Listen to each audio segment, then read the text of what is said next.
Kailangan mo nang pag-aralang mabuti ang panukalang one-month tax holiday o hindi pagbubuwis sa sahod ng mga empleyado ayon sa isang opisyal ng Malacanang. Sabi ni Special Assistant to the President for Investment and Economic Affairs, Frederick Go, bago rin kasi ang panukala kaya dapat busiin muna ng Department of Finance at Department of Budget and Management. Ang one-month tax holiday bill ay inihain ni Senador Erwin Tulfo.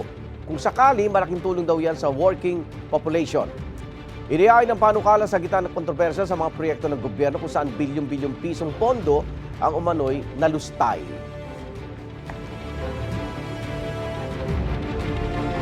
Dahil din sa issue ng paglustay sa Kabanang Bayan, sinusulong ni Manila 2nd District Representative Rolando Valeriano na i-exempt sa pagbabayad ng income tax sa mga kumikita ng 300,000 pesos pababa kada taon. Sa kasalukuyang tax code, ang mga exempted lang sa income tax ay ang mga kumikita ng 250,000 pesos pababa kada taon. Sinusulong din ni Valeriano na alisin na ang 12% value-added tax o VAT sa kuryente. Wala pang pahayag ang DOF o ang DBM kaugnay sa mga naturang panukala.